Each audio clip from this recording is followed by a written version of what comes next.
पिछली बार जब हम डिस्कस कर रहे थे न्यूजीलैंड को हराने के बाद, तो तब हमें लग रहा था कि देखिए बॉलिंग ने हमें बचाया, बैटिंग ढंग से परफॉर्म। कल के मैच में तो लगा बॉलिंग ने भी परफॉर्म किया, जब जब विकेट चाहिए थे विकेट आए। और कल तो और बढ़िया रहा कि ऐसा नहीं कि किसी एक या दो पे निर्भर। जडेजा ने विकेट निकाल, जब जब जरूरत थी उसने विकेट निकाला, जब जरूरत थी उसने रन बनाया। तो क्या अब फाइनल आते आते बैटिंग बॉलिंग दोनों का जो बैलेंस दिखना चाहिए वो धीरे धीरे रीच हो चुका है? चंद्रेश, मेरे ख्याल से पहले मैच से ही लग रहा है बैलेंस, और मेरे ख्याल से कल जो फील्डिंग हुई थी वो भी जबरदस्त थी। अगर आपने देखा होगा गौर से, जिस तरह से श्रेयस अय्यर ने वहां पे आके थ्रो मारा था और एलेक्स कैरी को रन आउट किया था। एलेक्स कैरी थोड़ा और चल जाते तो 20-30 रन अधिक बन जाते, तो उससे दिक्कत हो सकती थी भारत को, क्योंकि मैच थोड़ा क्लोज हो गया था अंत में जाकर। पर जिस तरह से फील्डिंग हुई थी श्रेयस अय्यर की तरफ से, डायरेक्ट हिट और बॉलिंग और बैटिंग, आई थिंक इंडिया के लिए सबसे बेहतरीन बात यह रही है, जो 2023 के वर्ल्ड कप में नहीं था, कि यहां पर आपके पास 3 ऑलराउंडर हैं, हार्दिक पांड्या, अक्षर पटेल और रविंद्र जडेजा। ये तीनों मिलकर कप्तान को एक फ्लेक्सिबिलिटी प्रदान करते हैं, जिसकी मैं 2023 के वर्ल्ड कप में भी बात करता था, जो नहीं था तभी, क्योंकि हार्दिक पांड्या इंजर्ड होकर बाहर चले गए थे और अक्षर पटेल स्क्वाड में नहीं थे। अब जो है तीनों स्क्वाड में है, तीनों 11 में है। उससे ये होता है कि आप अक्षर पटेल को ऊपर भेज सकते हैं बल्लेबाजी करने के लिए, वो तीनों 10-10 ओवर डाल सकते हैं, वो तीनों बल्लेबाजी में भी सक्षम है। कल रविंद्र जडेजा 6ठे विकेट के बाद आए थे, तो बताता है आपके पास डेप्थ काफी है आपके बल्लेबाजी में। एक सशक्त वनडे टीम बनना है तो आपको इस तरह की डेप्थ की जरूरत थी, जो पहले आपके पास 1980 के जो आपके चैंपियन वनडे साइड से, जिन्होंने 83 में और 85 में वर्ल्ड चैंपियनशिप जीता था, वो जब थे तब उनके पास उतने ऑलराउंडर्स थे। काफी वक्त के बाद आपके पास वो ऑलराउंडर्स मिले हैं आपको, एक ही 11 में, और वो भी फिट। इससे काफी फर्क पड़ा है मेरे हिसाब से। No doubt allrounder makes the difference, और वो डिफरेंस नजर आ रहा है यहाँ पर। और तीनों ऑलराउंडर एक साथ हैं और क्लिक भी कर रहे हैं, अपना अपना रोल प्ले कर रहे हैं। मलय साहब, बैटिंग की बात करूं पर्टिकुलर, तो अब देखिए कोहली साहब के लिए अच्छा जा रहा है पूरा टूर्नामेंट। 100 पहले कर लिए, कल भी ऑलमोस्ट 100 कर ही लेते थे। अब ठीक है, उन्होंने कोई शॉट खेला, आउट हो गए, अलग बात है। एक जो चीज है, कप्तान रोहित का बल्ला उतना नहीं चला, लेकिन बाकी जितनी बैटिंग अभी तक हुई है, कहीं ना कहीं किसी न किसी ने परफॉर्म किया है। बैटिंग के डिपार्टमेंट में सब कुछ ठीक नजर आ रहा, हो सकता है फाइनल में रोहित भी चल जाए। देखिए, रोहित भले ना चले हों, लेकिन शुरू में जो एक अच्छा स्टार्ट देने की बात आती है, जब बॉलर को अंडर प्रेशर करना होता है, बैट्समैन को 2-4 अच्छे शॉट लगाकर उनको अंडर प्रेशर करना पड़ता है, वो काम रोहित कर दे रहे हैं। 20, 25, 29, 28 रन बना देते हैं और उसके बाद चले जाते हैं। और रोहित कब वापसी करेंगे ये कहना बहुत मुश्किल नहीं है, क्योंकि ऐसा खिलाड़ी कभी भी वापसी कर सकता है।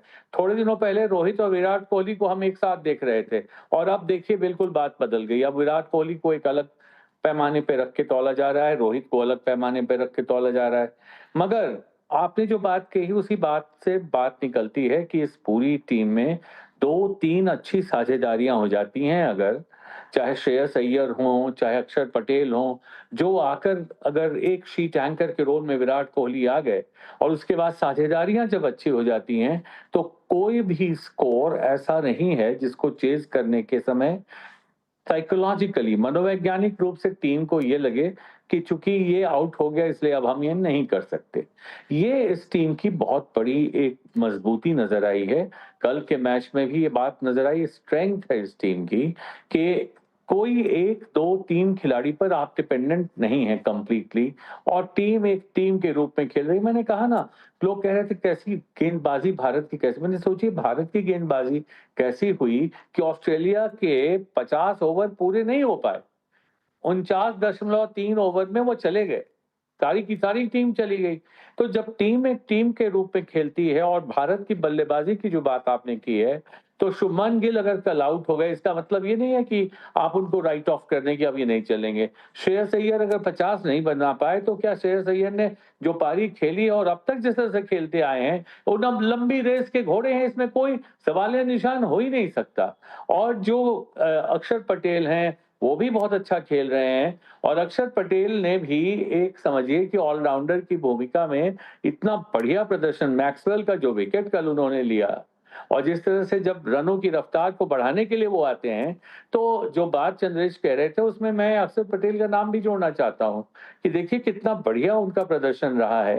तो मैं कहता हूँ कि ये जो पूरी बल्लेबाजी का हमारा ताना-बाना है, वो इस बात पे निर्भर नहीं करता है अब सिर्फ इस बात पर कि रोहित चले या ना चले, शुभमान गिल चले या ना चले और चलना है तो चलेंगे और ये निडर होकर खेल रहे हैं। ऑस्ट्रेलिया की टीम शुरू से थोड़ी भयभीत सी दिख रही थी।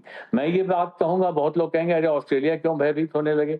अगर भयभीत नहीं होती तो जॉनसन को बिठाकर एक और स्पिनर को नहीं लाती, तनवीर को।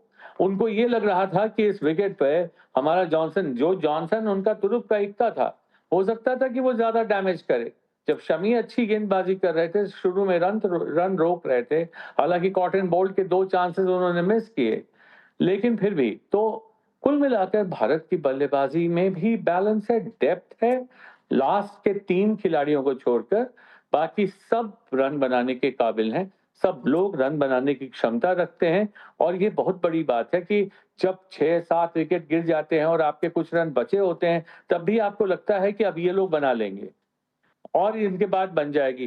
तो चाहे भले ही रन बनाने की क्षमता वरुण चक्रवर्ती में ना हो और रन बनाने की क्षमता शमी में ना हो, लेकिन बाकी के लोग रन बना रहे हैं और बना लेंगे, ये आत्मविश्वास बहुत आगे ले जाता है टीम को।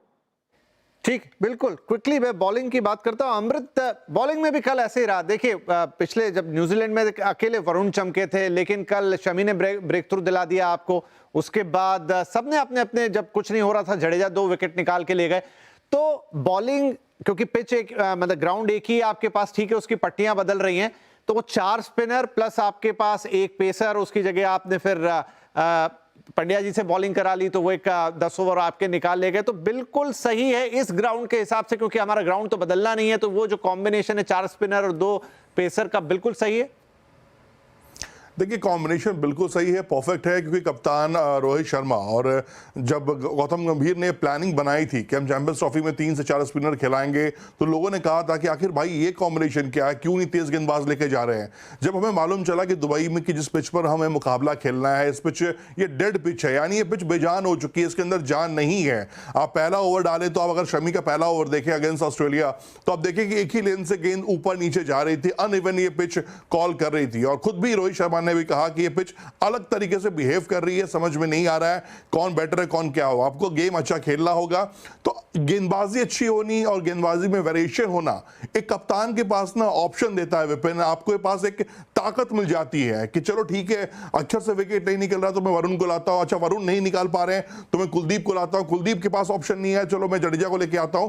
तो वेरिएशन होना कप्तान की गेम प्लानिंग में 4 चांद लगाता है। और plan A, plan B, plan C की जो बात हम करते हैं कि कप्तान के पास होना चाहिए मैदान के अंदर, तो वो ऑप्शंस प्रोवाइड करता है। तो आई थिंक कि बहुत बेटर है। अब जो है आपके पास यही है, और हम यहां तक शान से पहुंचे हैं तो इनके दम पर ही पहुंचे हैं, और ट्रॉफी भी उठाएंगे तो इन्हीं के दम पर उठाएंगे।